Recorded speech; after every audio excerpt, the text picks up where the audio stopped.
are a pimp. And I don't understand that. But when you bring multiple women under your rule, okay, and you're controlling them, you have a psychological problem.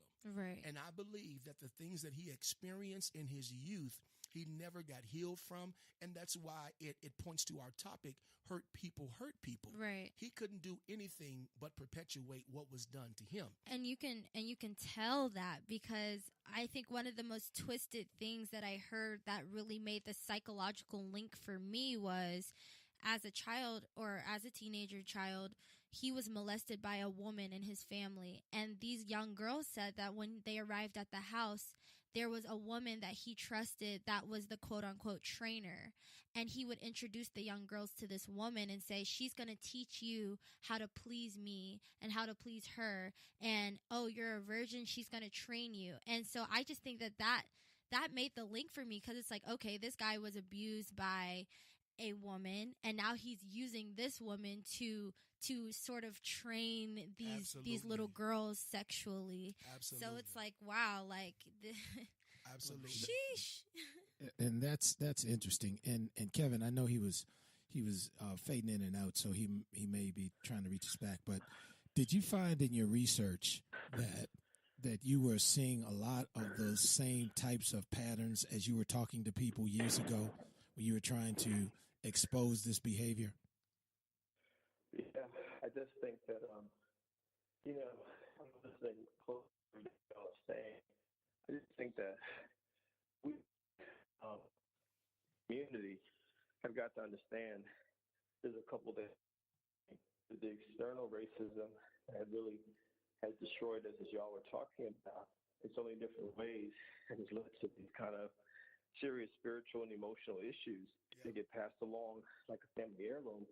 And then the second part of it that we don't talk about is how so many of us have internalized this behavior. Sure. Well, and I'm sorry. We have some. I'm sorry. No, I was just going to say, I know you're having some challenges like we all do with our devices at some point, but we have some chat room messages that we wanted to go to, and then we were just going to take a quick break and let you get your phone straight, and then situated. Yeah, and then we'll come back and hear some of our chat room banter, and we'd love to hear some more of your thoughts on this, Kevin, because this is a really disturbing issue. Absolutely. Yes, sir. Thank you. Alrighty. So also, before we go to break, I want to remind our callers to tune back in on our phone lines. We got our technical difficulties ironed out, so we really want to hear from you guys as well. So now we're going to go on a break, and when we come back, we'll be ready to serve some more top shelf discussion.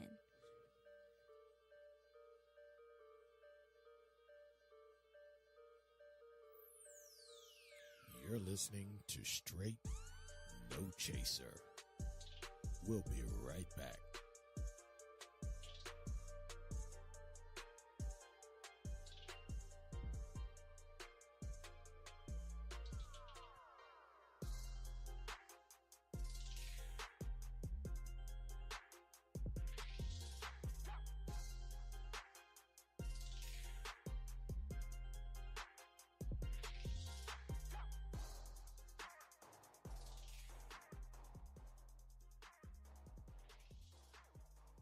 Today in school, I learned a lot. In chemistry, I learned that no one likes me. In English, I learned that I'm disgusting. And in physics, I learned that I'm a loser. Today in school, I learned that I'm ugly and useless. And in gym, I learned that I'm pathetic and a joke. In history, I learned that I'm trash. Today in school, I learned that I have no friends. In English, I learned that I make people sick. And at lunch, I learned that I sit on my own because I smell. In chemistry, I learned that no one likes me. In biology, I learned that I'm fat and stupid. And in math, I learned that I'm trash. The only thing I didn't learn in school today? The only thing I didn't learn today? The only thing I didn't learn? Is why no one ever helps. Kids witness bullying every day. They want to help, but they don't know how. Teach them how to stop bullying and be more than a bystander at stopbullying.gov. A message from the Ad Council.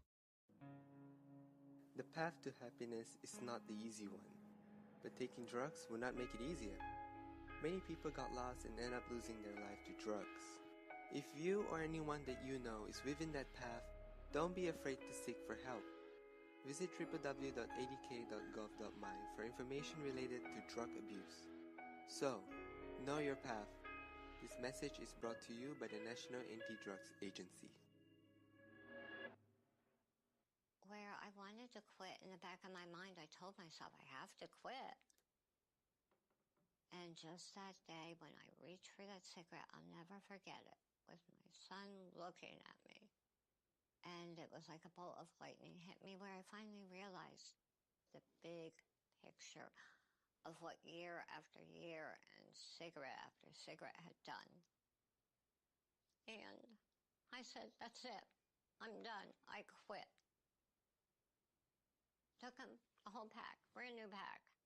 Took him, threw him out the window, and I don't litter. But that's it. I'm done. I quit. I know it's going to kill me. It's going to be cancer. But I don't have to make it sooner than it needs to be. He was shocked, and he says, I really hope you mean that, Mom.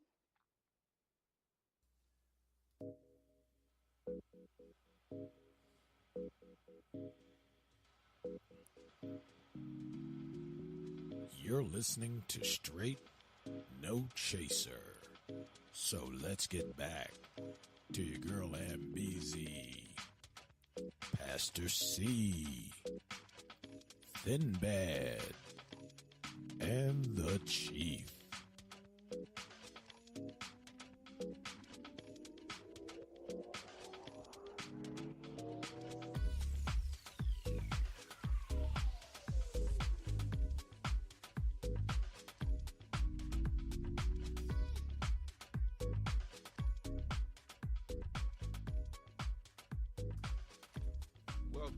Welcome back, good people. We are discussing R. Kelly and how hurt people can hurt people.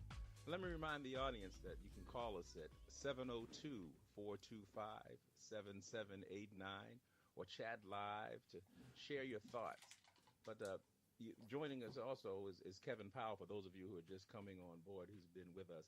And Kevin, we've been talking about R. Kelly and celebrities as it relates to the allegations of sexual assault. Now, why do you think it is that the music industry as a whole has kind of been slow to respond? We talked about them, there being other instances and other folks, and this has gone on for, R. Kelly isn't the first or the only. But why do you think that the industry is so slow to respond?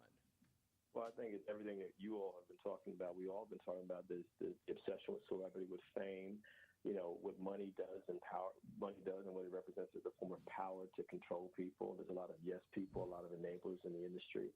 And I think also, it's a male-dominated industry. And honestly, and I've seen it with my own eyes, women's lives are not, the lives of women and girls are not valued, and it's always been like that. We can go back to the era of blues, jazz, rock and roll, right up to the present. This is not something that is new. I think what has shifted is that, with music videos and social media, you even see it online. I see it on Instagram every single day. I mean, this is just how, this is a patriarchal society. And just like America was founded, quote unquote, on racism, it was also founded on this notion that women and girls are inferior to men and boys, and therefore their lives are not valuable. And as you all said, if there's no one that's interrupting, like, for me, I mean, I just want to make this very personal. It wasn't until I was 18 years old when I got to college that my life was interrupted, and I was reminded of the fact that, hey, you're an African person, you're a Black person, and you need to know your history. Well, and that shifted my life significantly, and I realized, hey, I need to know who I am racially.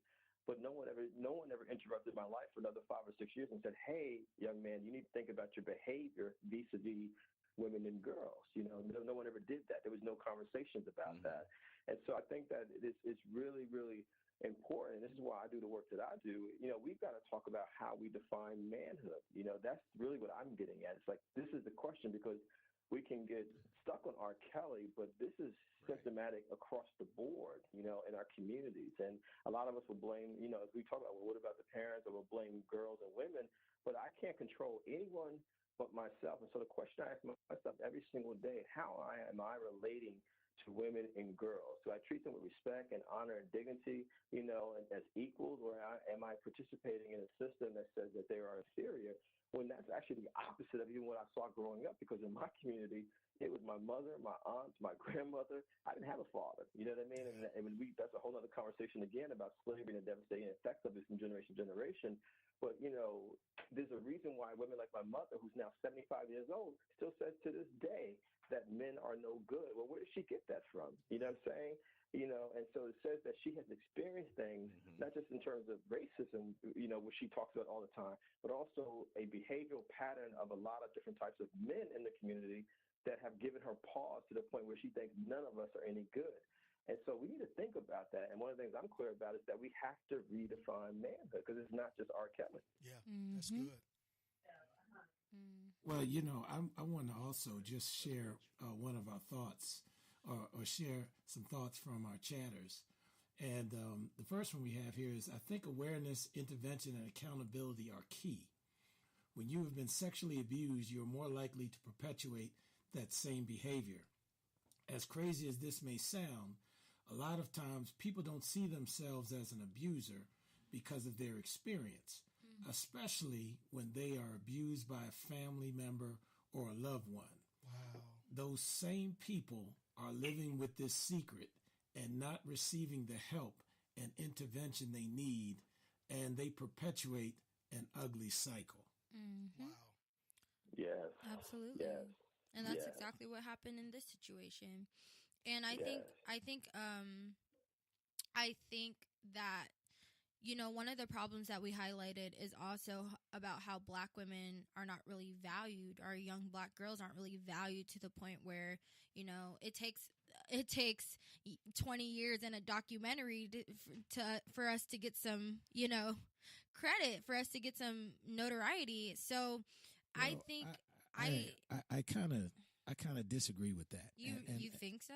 Well, Why here's is why I that? say that, because I think that this showed a culpability rather on a lot of different sides. For example, we talked earlier about there were signs that were just jumping all over the place in terms of this guy was keeping this little girl from her parents, and they were so enamored, at least it appears, by the lure of stardom and fame and fortune, that they just said, well, okay.